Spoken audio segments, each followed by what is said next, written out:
When I was quite young, about the age of 14, I got diagnosed with chronic depression. But around that same age as well, I made myself quite a daunting and quite scary promise. I would be sad until I was 30. And the second is that I'd kill myself before I was 30.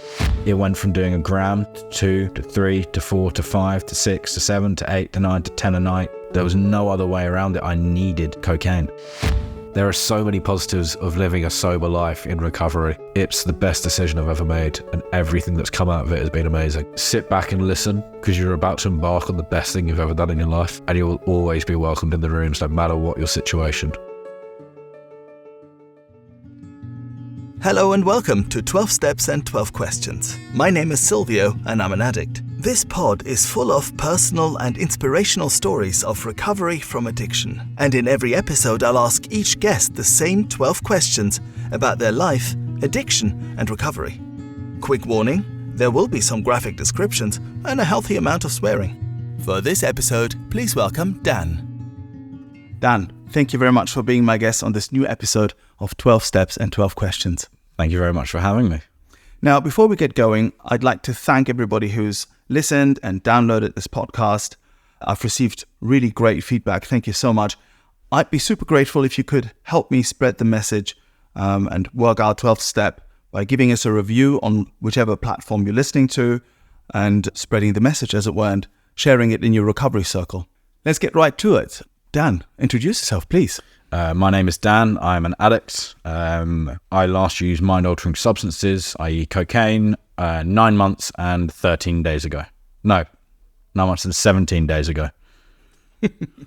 Well done. Well Thank done. you. Now, in full disclosure, you helped me run this podcast. You do a lot of service and in the editing process.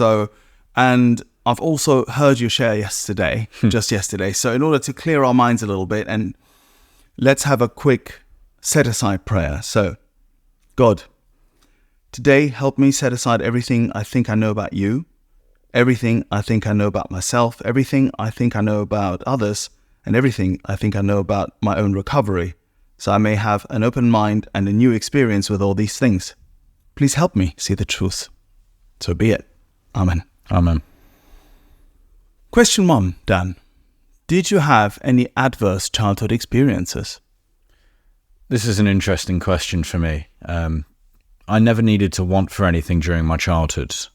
There was always food on the table. There was always a roof over my head. I never had to worry about anything like that, but I did grow up with alcoholic parents. My dad was physically abusive towards me, and my mum was mentally and emotionally abusive towards me. I don't remember masses of my childhood. There is quite a grey area over a lot of it, whether that's my own mind trying to protect me from traumas, or if it's just things that I've locked away and haven't wanted to face as of yet. Childhood was interesting. Mm-hmm. There was never a dull moment. Let's put it like that. There was always an argument or something going on within the house, but I never also felt unsafe. It's interesting.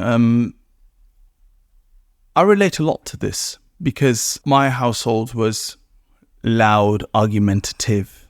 There was some physical abuse, but I also never wanted for anything. And I had clothes on my back and there was food in the fridge at all times. So there was that level of safety there. And at the same time, I can't remember large parts of my childhood either, actually, to be fair. So I felt still there was insecurity, emotional insecurity, I suppose. So is that, for you, is that similar in that you felt somehow emotionally threatened or maybe emotionally unstable? Is that the way you would define it?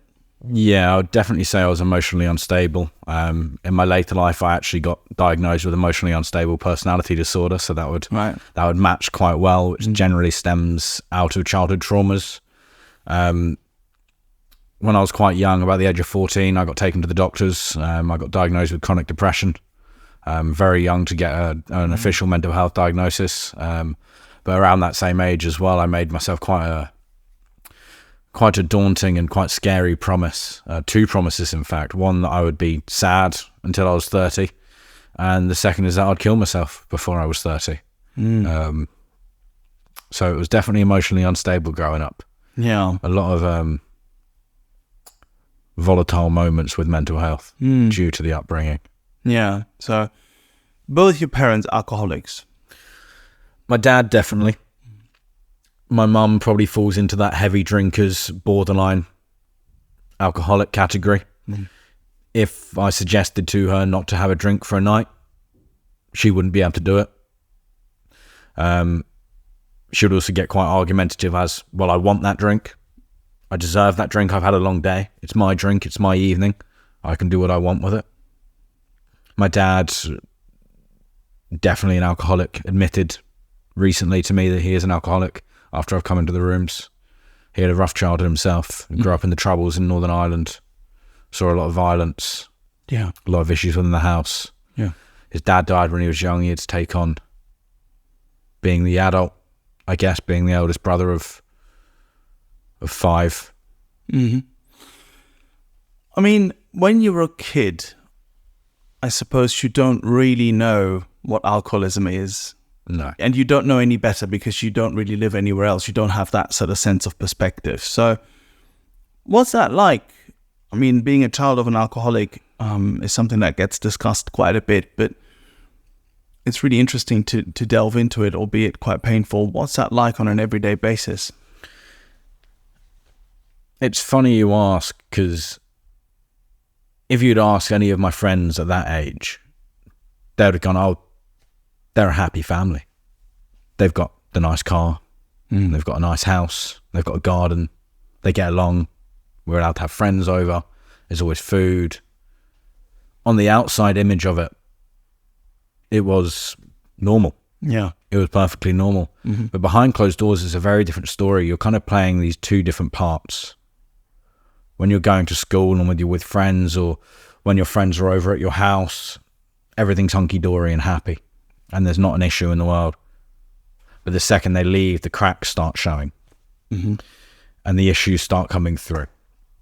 And it's at that point where things got really difficult. And what does that look like? Isolation for me. None of my family would really spend much time together. My dad and my sister probably would. My mum would sit in her own little room. I would sit upstairs in my bedroom, isolating myself, protecting myself in some ways, but also wallowing in this mental health crisis that I had myself in at this young age. My sister had a very different growing up to me. She didn't see Is she older? much of this. She's a year older than me, yeah. She didn't see much of this. She didn't get the mental abuse. She didn't get the physical abuse. That was reserved for me, luckily. Yay. What do you think that is? In all honesty, I was the accident. She was the planned one. I don't know if that's the real reason, but that's the only thing that I can pin it on. Yeah. I don't know. And so you made this promise to yourself, this pledge, you were going to be sad and lonely, and you'd end up killing yourself by the time you're 30. Yeah. Okay. Yeah, I gave it a pretty good shot too, over the next. Do you remember making this pledge? I mean, this may be a bit far out because you might have been like, I don't know, 7 or 8 or something like that, but do you remember it actually? Yeah, I remember it really well. I was 14 years old. I was sitting in front of the TV in the downstairs living room, watching TV on my own. I don't know why, but this thought just came into my head, and I made the promise to myself. And from that day onwards, I lived it. That was what I wanted in life. I had no real ambition to do much else. It was a want to be dead from day one. And I held on to it like it was my first addiction. I wanted nothing else. It was an obsession of mine. No one else could understand the pain that I was going through. It was so unique to me that no one else in the world would understand it. So I kept it to myself and I let it fester. And it was like shaking a can of Coke until I was 18 when I first tried to kill myself. Sorry, 19 when I first tried to kill myself. And that can of Coke, who had been shaken up for 5 years, exploded. Right. Okay. Before we go there, let's go to our question 2, which is what did the moment you first got hooked, the fun times looked like? So clearly you're coming from an emotionally difficult place and background. you've made this pledge. And it's a really interesting thing, this, because, of course, when we were 14, I think maybe not every 14-year-old, but many 14-year-olds will have kind of made a pledge like that, but you seem to have taken it quite seriously, and were quite determined to carry it out, which I think is not the case with every 14-year-old. And so you have that, let's go with the analogy of the Coke can. Onto that, you're bringing in, at some point, alcohol and drugs. What did that look like? I started drinking, not alcoholically, but semi-obsessively whenever I got a chance from the age of 14. If my parents would go out for the night, brilliant. There's beers in the fridge, there's beers in the garage, there's the gin, the vodka, the slow gin or whatever my mum was making for people's Christmas presents that year in the kitchen cabinet, and I would help myself. I think the first time I got drunk, I was on my own. My parents were having a party downstairs, and I was sneaking beers upstairs, and I was probably 8 or 9 pints deep. And I was fucked. I was 14. I'm not a big guy now. You can imagine what I looked like when I was 14. I was very skinny, probably about 5'4", smashed. And even the hangover and the consequences and the punishment that came out of that weren't enough to deter me from wanting to do it again the next week. And it may not have been to the same extent. It may have just been a beer here. Oh, my mum's left her cigarettes on the side. I'm going to nick a cigarette and start smoking. Oh, tell you what, no one's in the kitchen. I'm going to just have a quick slip of gin. It was never alcoholically, but it was very much obsessively. And it was whenever I got that free moment, I would take my opportunity. Yeah. Then as I grew older, I went to university at age 18, and very quickly I found weed, found cannabis, and brilliant. I loved it. Right. I remember saying at university, and this is quite a unique perspective as well. It's like, I'm going to smoke weed with my kids, even though knowing I'm probably never going to make it to actually having kids, because I still wanted to kill myself. And very quickly into my time at university, I tried. But I was smoking weed every single day. Very, very, very quickly it became an obsession. And then very, very quickly it became a necessity. Yeah. So did it? Very quickly it became an addiction. Okay. And so it became something, was it something you relied on? Or right. Okay. Absolutely.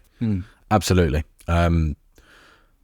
It took me away from myself. It made me feel nothing. And it made all of the emotions, all of the distress, all of the traumas just vanish. And I could sit and I could be present, and I could enjoy the little things around me, the food, obviously, through munchies, but just the music a bit more, the movie a bit more. It actually made me feel a bit more present, so I really enjoyed it. But then it got to the point where I was smoking so much that I couldn't function without it. And I couldn't show up to seminars. I couldn't show up to lectures without having smoked first. And then it got to the extent that I couldn't go to seminars and I couldn't go to lectures because I'd smoked. I'd smoked way too much and I'd pass out. It actually eventually led to me leaving university after my second year. I couldn't function without weed. I even moved back into my student house in third year, not going to university, working at a bakery in the morning, and then getting baked in the afternoon. Yeah. That was what my life revolved around. It was the be all and end all. Might we be stating the obvious, I suppose, and it sounds a bit harsh, but it sounds very sad. Yeah. Did you feel as if it was a sad life? I say this, there were times, particularly in secondary school for me, around 16, 17, with that, I didn't really partake. I've said this many times on here, I was smoking lots of weed every single day. It made me numb and dumb, is what I always said, right? And it was a sad time. I think of it as a sad time today. And even at that time, I had some awareness, not much, but a little bit, that this wasn't great and that is all a bit sad, right? And I wasn't partaking in any of the fun stuff that other people seem to be having. That was for other people. Was there any awareness like that for you around this? Yeah, I was living out my promise. I was very aware that I was depressed. I was very aware that I was sad, but it's exactly what I wanted. Yeah. I didn't want to give myself a glimmer of hope that things could get better. Because if things could get better, then I'm going to be going back on my own word to myself. So I'd rather sit with what I knew. Yeah. I find this really fascinating, and I'm sort of tiptoeing around it a little bit, as you can hear. This idea that you make this really self-destructive pledge on the one hand, and you are determined to carry it out. So it almost sounds capricious on the one hand, but on the other hand, it's very real because you were depressed. Can you enlighten me a little bit further here around this? I don't know what you mean. Well, what I mean by this is that, did you just make a pledge and you just kind of went for it because you really wanted to? Or, what's cause, what's effect here? You make, or do you not know really? I just know it was rooted out of childhood traumas. I mentioned one to you last night that I'm not going to mention on here. Mm-hmm. That really set off a spiral of events for myself. That just took me away from myself. I didn't want to be me. I didn't want to be alive. I didn't see it. I didn't see the point. Yeah. Now, we met in the rooms of Cocaine Anonymous, of course. So at some point, cocaine came into your life. Yeah. And things progressed. Yeah. Age 22 when I moved to London. The city of dreams, if you want to call it that. City of cocaine. Easier than buying a sandwich, getting cocaine is in London. Yeah. And I took full advantage of that. And I remember just having a really good day at work. Actually, I lie. I don't know if it was a good day or a bad day at work. But for some reason, I decided that I was going to buy cocaine. Had you heard? Was there someone using around you or? Colleagues and that. But my flatmate gave me a phone number. Brilliant. Let's go. And I'd arrived. I didn't go out that night. I was sat in my flat on my own, admittedly watching porn. Of course. But naturally, right? Yes. What else would you do? But I'd arrived. I felt good about myself. This was the first time I actually looked in the mirror and went, I like what I see here. Yeah. This guy's smiling. Yeah. His eyes, he's got this brightness in his eyes. Yeah. He's got this aura like this. Like, if I saw this person out on the street, I'd want to talk to him. He's got this gravitas about him. I felt fantastic and I loved it. And that's when the good times started to happen for a little while. And I'd go out with friends and I'd be doing coke, and then they started doing coke with me, and I was like, even better. Now I can stay up all night with other people rather than on my own. And then it kind of just developed, and it went to going to gigs on coke. Oh my God, this is so much better than going to a gig on weed. I'm actually enjoying it. I'm present.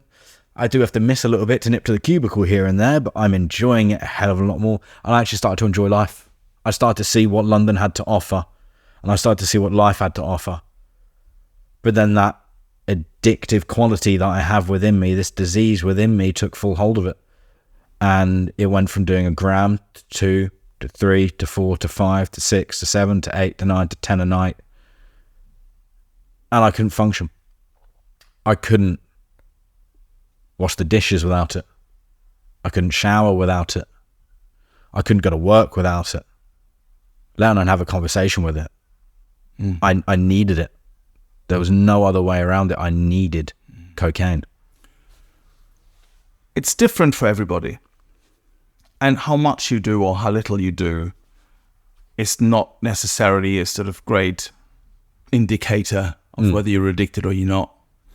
And how long it takes you to get there doesn't really matter that much either. But for the purpose of the podcast, and we're still with question 2 in the good times, let's focus just a little bit on what it did for you that you felt you couldn't do for yourself, right? You said you'd arrived, you suddenly liked yourself, you suddenly connected to other people more, right? Yeah. It gave me a big confidence boost, but it also gave me a self-esteem boost. It made me see myself as someone new, someone that didn't have all this stuff.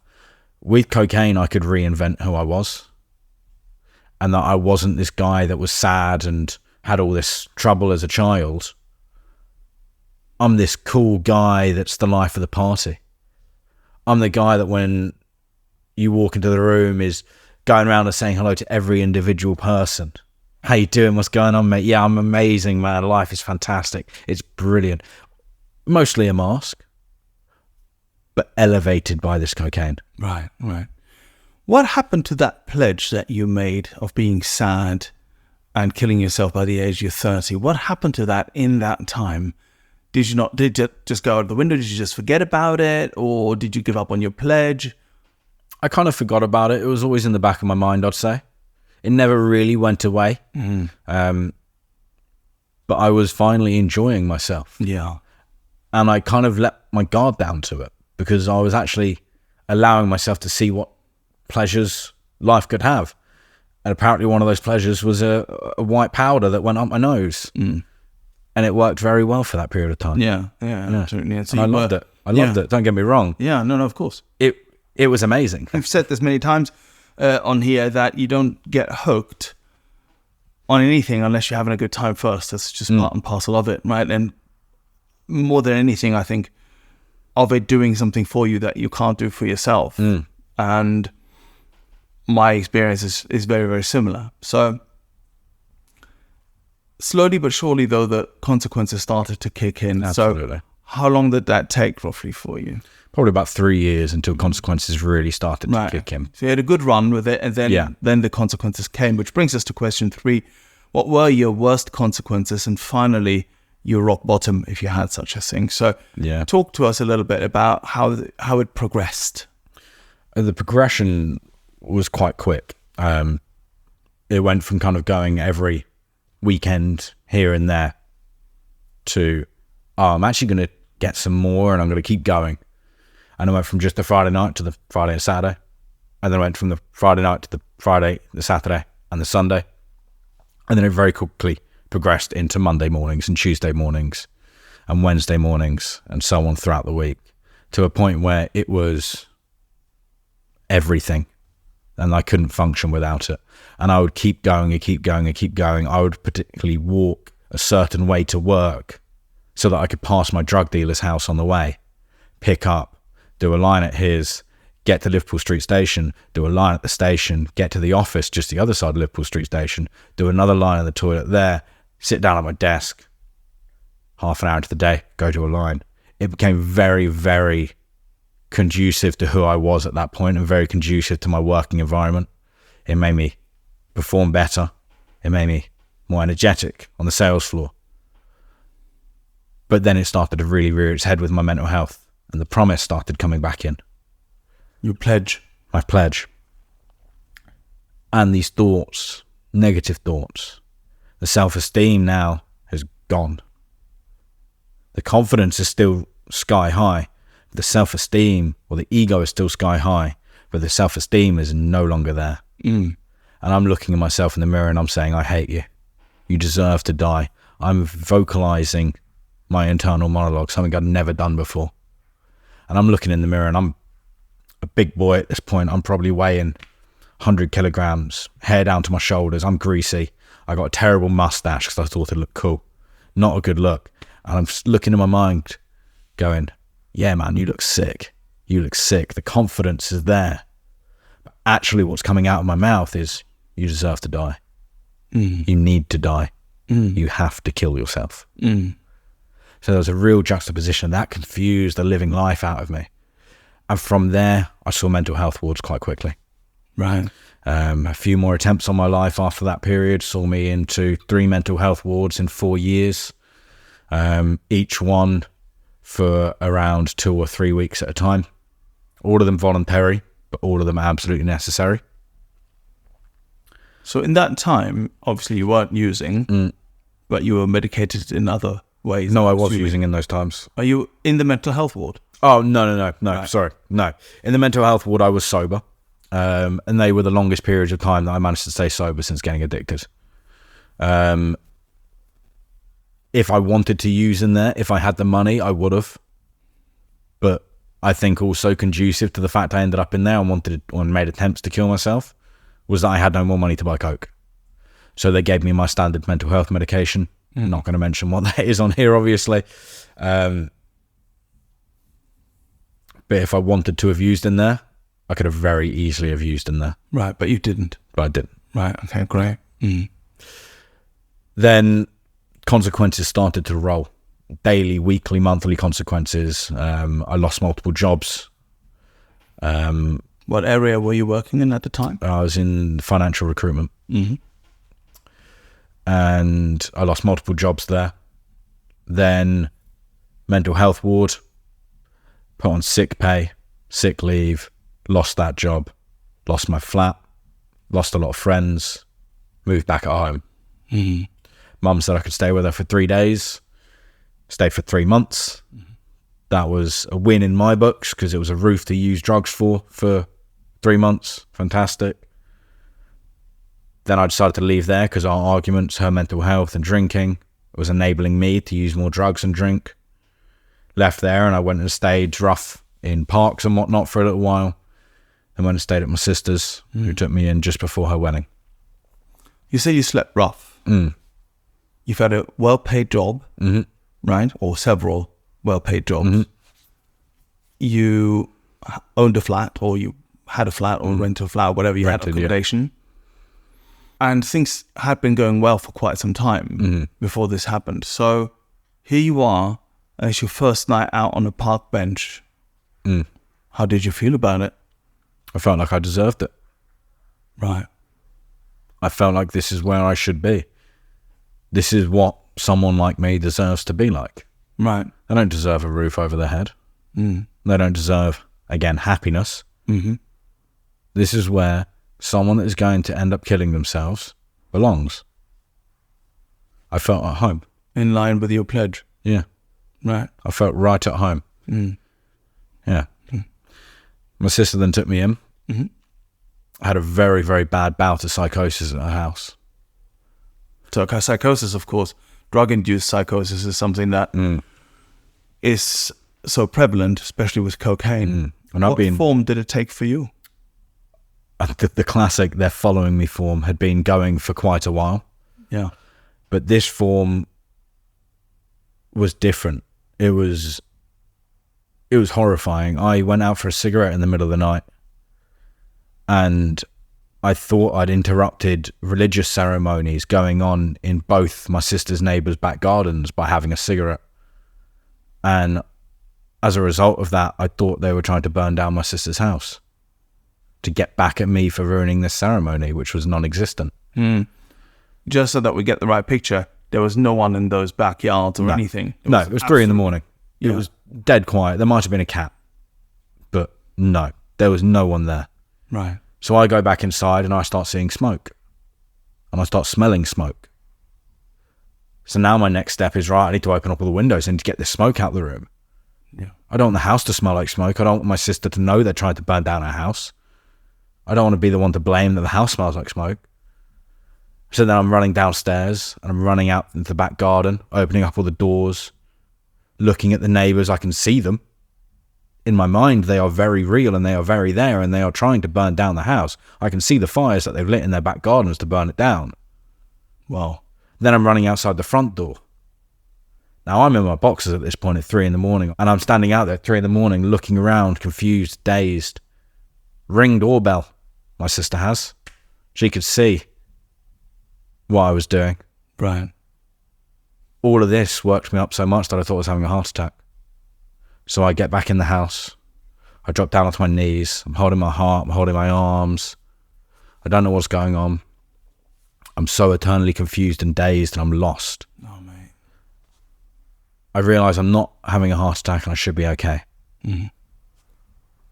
But they're still trying to burn down this house. So you're still in psychosis? Still in psychosis. I then go back upstairs and I lie down in bed and I'm trying to convince it's not real. It's not real. It's just psychosis. It's not real. So you had a microscopic bit of awareness coming to this. I mean, it's an excruciating moment, this. I'd always had to prepare, whenever I took coke, I knew I had to prepare myself that I was going to enter psychosis at some point. Oh, right. Okay. So I was very aware that it was going to happen. And because of the whole people following me psychosis, I was kind of ready for it. But this one was a different level. And so it still didn't stop you, clearly, you know. God, no. No, of course it didn't. Yeah. I needed it. I couldn't operate without it. And then I'm lying in bed and I can hear my mum and my dad. I can hear their voices as clear as day, like they're having a genuine conversation with my sister. So I start shouting out at them and I start abusing them. Were they actually there? Were they? No, they weren't. No. There, right. No, they weren't there. What happened then? If you're enjoying this podcast and would like other addicts and alcoholics to hear it, then please make the pesky AIs and algorithms work their 12th step. Hit like and subscribe. My sister and her fiance came into my room and were like, what is going on? And I'm saying, they're trying to burn down the house. I think I've had a heart attack. Mum and Dad are here. They're like, none of that. So scary for them. None of that as well. So they then searched my room and tried to find the cocaine, and they couldn't find any. I know exactly where it is. I've got another 5 grams hidden away. They leave my room. They want me to go to sleep. Okay, I'll go to sleep. Sure. Second they leave that room, straight into another line. Of course. But now I'm terrified of leaving the room, because now I'm terrified of my sister and her fiance. So now I'm lying in bed, paranoid as anything, unable to move, not wanting to make a noise, in this state of paralysis. The psychosis just keeps going on to the next day, even after I'd run out of coke. And my sister and her fiance phoned an ambulance for me. Right. And they sent me off to hospital for the day. I'm put on the IV and I'm done all of that, and I'm allowed to sleep off. And I come back and they give me an ultimatum, and they go, well, you either stay here and get help, or you leave. Now, a precursor to this is I transferred my sister quite a decent sum of money to stop me from doing drugs. Classic tactic, yeah. So I took I'm going to leave, but you're going to transfer me back my money. And she said no. So my rock bottom was sitting outside of our house for 3 hours after phoning 999 to phone the police for a domestic argument to make sure that she transferred me back every penny of that money. Haven't spoken to her since that day. All of that money that she transferred back to me went within the next 6 weeks. Right. And then I entered rehab. That was my rock bottom. It's very tough. It's been an excruciating few minutes there. But that's me. Yeah, but don't do things by half measures. No, but it's not just you. It's this illness, but it's also the extent, where it takes us and how desperate we have to get sometimes to find this solution. And sometimes it's just a difficult watch or a difficult moment to listen to, and it can be so excruciating, and you're obviously not the only one. You've touched on it on a few occasions. Question 4 is, did you ever want to die, consider suicide? So clearly you made multiple attempts on your life. You want to talk about as much or as little as you want to in regards to that, bearing in mind, of course, that we should say, and I say this every time we talk about this, is that if you are feeling suicidal, reach out, speak up to anyone that you trust, really. It doesn't have to be this way. So we need to be so clear about this. But it's still an important part of the story. So question 4. Suicide was a big part of my life. That want to die was eminent. It was my number 1 priority in life since I was 14. I've attempted 5 times in total. My sister saved me twice. My inability to tie a knot saved me once. And God saved me once. There's no reason that I'm standing here or sitting here right now today if it wasn't for God. He found me beds in mental health rooms, in mental health hospitals. He sent my sister across London. I don't know how he did it. He got my sister to go from Waterloo to Hackney in 15 minutes to save me. That's a feat in itself. Miracle, some would say. Yeah. For me, it was so second nature to want to die that I stopped being afraid of death after the first attempt when I was 18. So every attempt from then onwards was nothing, even the self-harm side of things. I woke up one morning in such a daze, I took a razor blade to my forehead. I've got scars up and down one of my arms from it. Right. It made me feel something that wasn't mental health pain. It was physical pain. It was nice as a break. And that's what suicide attempts gave me as well. Right. It gave me a break away from the mental pain for something physical. Right. You've been in for 9 months, you said, and 17 days. In 17 days in recovery, have you had the need to self-harm since then? Have you felt that you wanted to kill yourself since then? Jumping the gun a bit here. There's been tough days, Yeah. for sure, but learning to sit with my emotion and learning to understand where they've come from Yeah. has really, really helped. There was one day I was on a meeting, I was on the way up to a meeting on the train. I was looking down my arm, I could see the scars. And I had a fleeting thought of, you should add more to that. There should be more. And I went to that meeting that night and I shared it there. Yeah. Didn't pick up a razor blade. Right. Didn't want to self-harm myself. Wonderful. Which is amazing. That's what recovery can give you. Yeah. Yeah. So our question 6 is, did you struggle with the word God? Now, we should perhaps say that you feel, and you felt, and I'm hoping you're going to expand on this, the core of the cloth. Yes. So feel free to take as much or as little time as you want to talk about whether you struggled with the word God when you came into the rooms. The word God made me feel so comfortable that I knew I was in the right place straight away. During lockdown in 2020, my grandma used to tell me, don't be sad, go to church, which is why I've got it tattooed on my arm. And from that day onwards, I started going back to church.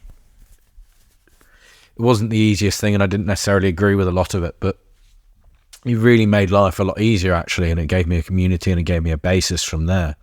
So I had a fundamental idea of the Christian God from growing up in Catholic schools and whatnot, but I'd started going to church on my own and venturing out from this point. Throughout the entirety of my rock bottom, that 6-week period from living with my mum to going to rehab, there were 3 sermons in my church on one specific passage. It's in 1 Peter if anyone wants to read it. And it reads that you have to be of sober and right mind to see the true holiness of God. And that really weighed on me quite a lot. It really weighed on me, and I kept thinking about it. And what I didn't realise is that God's been trying to get me sober for years. But I've just not been sober and right-minded to actually see what he's trying to do. Because I've got blinkers on to anything that isn't cocaine at this point. But God's slowly taken these things away. So when I stepped foot into rehab, my counsellor walked up and he saw my necklace, and I normally wear a cross around my neck. He asked me if I was a believer or not, and I said, yes, I am. And he said, you're in the right place. This was written by Christians. You're going to be fine. Trust me, you're going to be fine. And that made it really, really comforting for me. That made it a lot easier. The day that I actually booked rehab, I was in a church called St. Peter's in Brighton. And it's a beautiful, magnificent church. One of the first times I'd actually visited there for a service. I did my geographical, leaving London, because, London's not helping me. I'll go to Brighton, because that's going to make the world even better. All it was cheaper and less good coke. But you got the sea, so swings and roundabouts. And I was standing there, and I was actually waiting to speak to the head vicar. Guy called Dan as well. Lovely, lovely guy. And I was just standing at the back. There was something like 30 baptisms this day. And I just felt like I was baptized by the Holy Spirit that day. And I just felt this urge, this calling, just saying, like, just get sober and come lead a church with me. And so I went home and booked rehab that day. Do you really remember that moment in detail, what that was like? It was the most calming experience I'd experienced in a long time. I felt at peace, a complete inner peace. Yeah. Afterwards, I felt terrified. But at that moment in time, it was what I wanted. It was like all the pain, all the anguish, all the anxiety had just gone. And it was serene. It was genuine serenity. And it was amazing. And so you booked rehab with the idea that you would become more engaged within the church and so on? That was the idea? Yeah, absolutely. That's what I've been doing. I'm in 2 different Bible colleges. Hopefully I'll be given an internship in September. I volunteer at the church 4 or 5 days a week. Yeah. I love it. Amazing. Question 7 is, how do you experience your higher power, or what are your God moments? Well, we already had one there, obviously, but how do you experience your higher power on a daily basis? On a daily basis, prayer and meditation. And reading the Bible, to be fair. If I had a father, a biological dad in the human world that died and left me notes about life and how to get closer to him and to be what he was like, I would read those notes over and over and over and over again. And I'm so incredibly lucky that my spiritual father has left me the Bible. So I study that for 2-3 hours a day. I pray. The very first sentence in the book of Psalms is to pray and to meditate on the word. So every day I'll pray through the Bible. I'd read the Bible and I'd meditate on it. And I'd just listen. Now, you were saying earlier that you went to, I think, Catholic schools. Yes. And so on. So this wasn't, how can I put this? You were familiar then, obviously, with the whole thing. Yeah, 100%. And my grandma was very religious. Both my grandmas actually were very religious. But she also didn't really understand mental health, so she didn't know what to say. She just thought it was sadness. So her response of, don't be sad, go to church, made sense to her. Because she was never sad, and she went to a lot of church. So it started to work for me. Yeah. It took me a while to get probably to where she wanted me to be. But it took me a while. I got baptized during my active addiction. I was up until 6 a.m. on my baptism, sniffing cocaine. And I stayed clean for about 10 days after that until the outside world came and took me back. The reason, I guess, is although I wanted to be sober, I wasn't willing to surrender it. Yeah. I wanted to keep using drugs. I didn't want to surrender myself to God fully. And only when that calling came, I was actually ready to fully surrender. It's interesting, isn't it? Because I've heard a lot of shares and heard of about this thing, the fact that even being a devout Christian or other religions, obviously, a firm belief in God isn't enough to keep one sober, right? And this is a really interesting area to me because obviously, much talked about and much publicized that I struggled lots with the word God when I came in, the whole rejection thing, and I had to find a whole different concept, for this to work for me, which thankfully, thank God, I did. How do you reflect on this now? The fact that on the one hand, you very much believed in God and you're a devout follower, believer on the one hand, but on the other hand, you couldn't stay sober. How do you reflect on this now? Can you make sense of it or not really? The only way I can make sense of it is that it was a part of my journey. God wanted me. He didn't want me to suffer, but he wanted me to have these life experiences that I could reach out to other people. And that's proven quite effective so far. I don't need more of God, but God needs more of me. And that's the way that I've got to look at it. God needs me to surrender parts of my life to him. He's not going to come down and just take them away willy-nilly. I've got to have that willingness. And that's where in step 2 and step 3, it's I came to believe, it's a willingness, and then I surrendered. I was stuck in a perpetual step 2. I came to believe that he could do it, but I never wanted to take that step into step 3 for it. Segues really nicely into question 8, which is, which parts of the steps were the most difficult for you? I loved the steps. I loved them. I was not in a good way. I was anxious. I was depressed.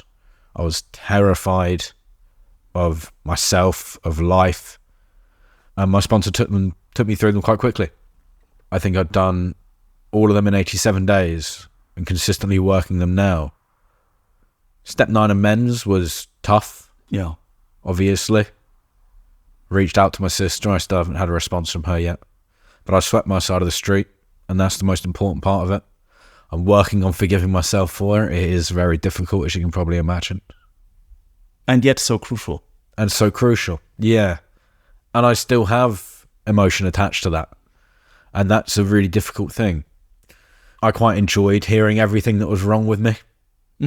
I found it slightly amusing in some ways. But I also enjoyed the fact that I now didn't just have a want to meditate and pray. I had a need to meditate and pray on top of it. So it was like double whammy. It was brilliant.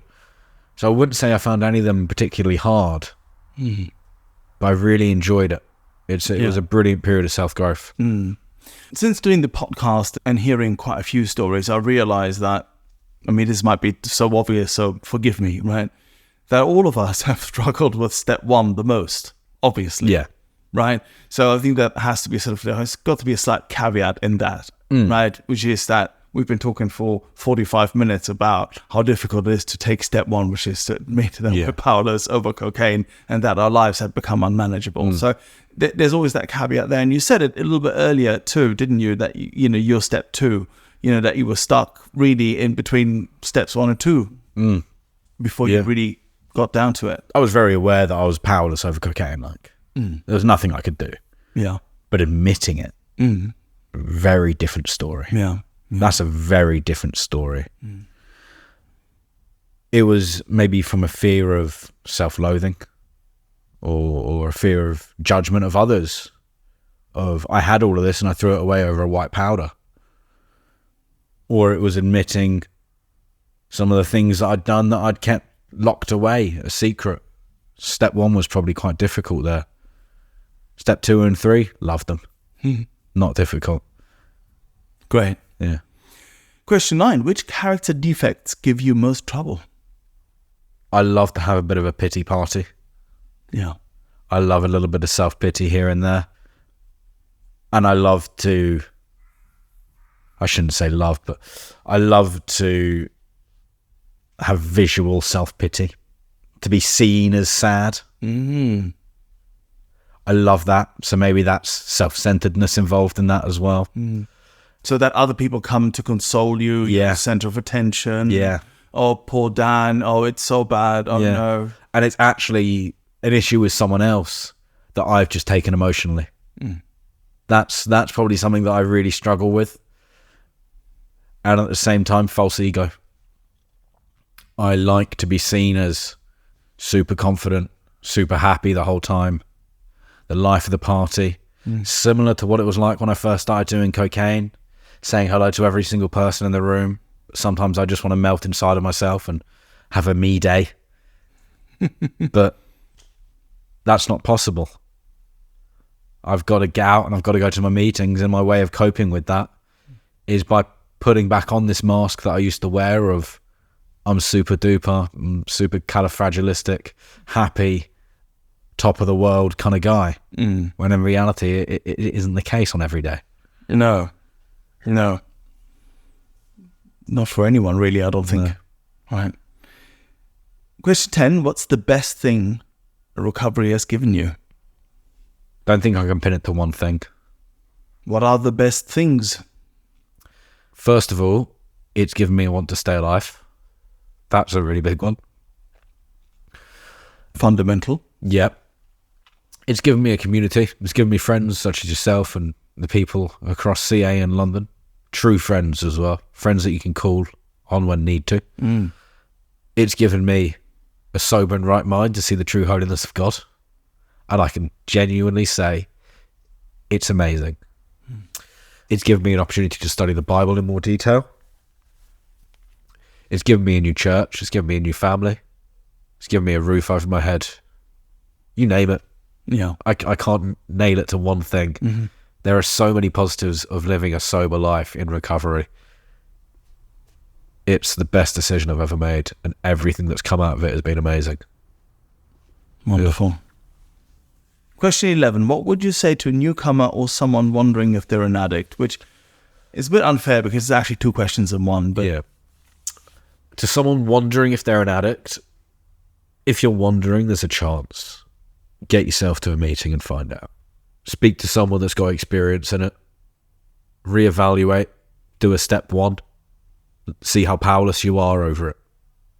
Then you'll know if you're an addict or not. There's that wonderful passage in the book, isn't there, that says, if you're wondering if you're an alcoholic, why don't you go and do some controlled drinking? Yeah. Try it a few times. Try and stop abruptly. can you stay stopped? And to a newcomer, sit back and listen, because you're about to embark on the best thing you've ever done in your life. By far the best thing you've ever done in your life. And you'll always be welcomed in the rooms, no matter what your situation. I find that so amazing about the rooms, and the power of the rooms, of course, is that no matter where you come from, who you are, what your experience is, whether you've been in for 20 years or 20 minutes, it is genuinely the most welcoming place I've known. For anyone listening to this and wondering if, you should ever come round and take a meeting and just be there, you'd be most welcome. We'd be most happy to have you. Question 12. What do you want your higher power to say to you, quote unquote, at the pearly gates? I help out with this podcast, and this is the final thing that I listen to on every single one of them, as with every single one of the listeners. And it's the one thing that I've had the most trouble thinking of an answer for. Because I don't know. I know what I don't want him to say. I know I don't want him to say, away from me, I barely knew ye.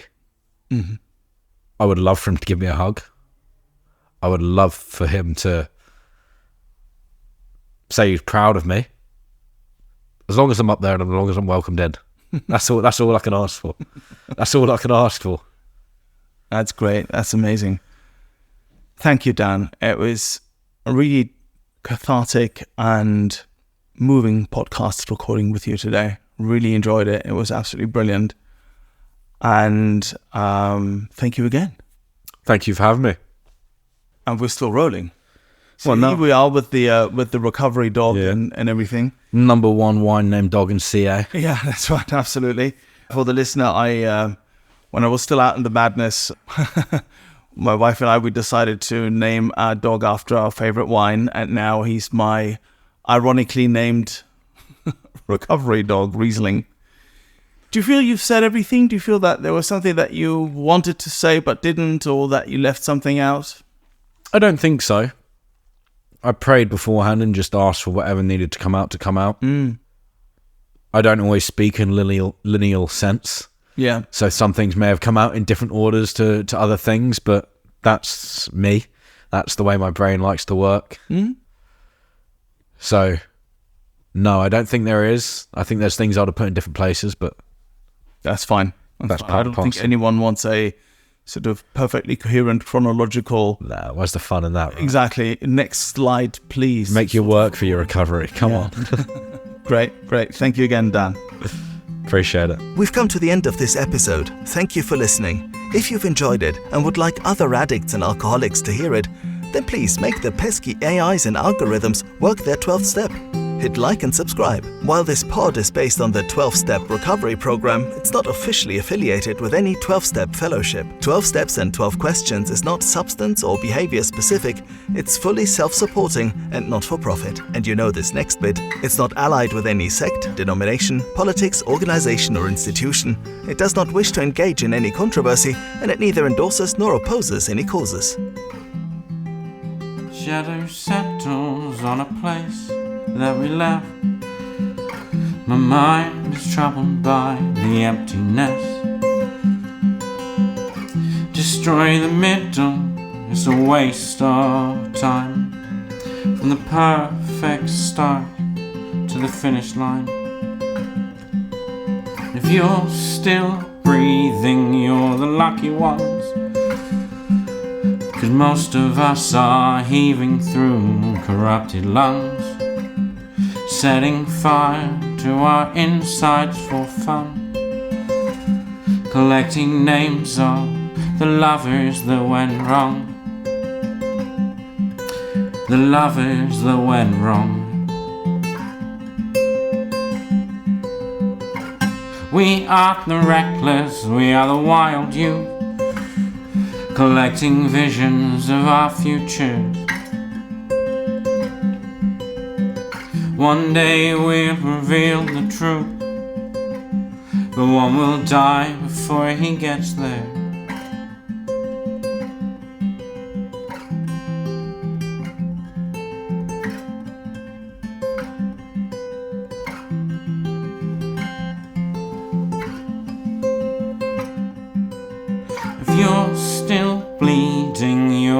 lucky ones. 'Cause most of us, our feelings, they are dead, and they are gone, setting fire to our insides for fun. Collecting pictures of the flood that wrecked our home. It was a flood that wrecked our home.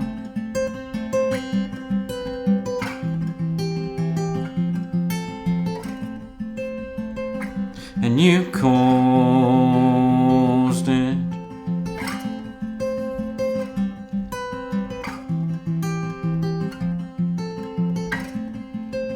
And you caused it.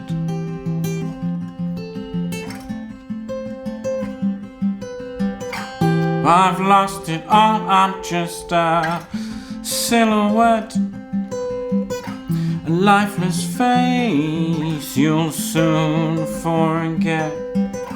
My eyes are damp from the words you left, ringing in my head when you broke my chest, ringing in my head when you broke my chest.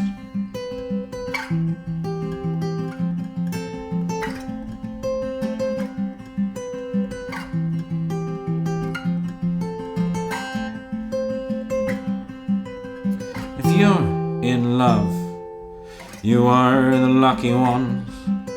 'Cause most of us are bitter over someone, setting fire to our insides for fun, to stop our hearts from forever missing them.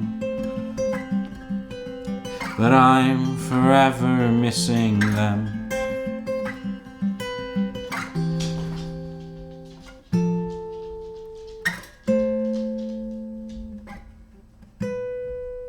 And you caused it. And you caused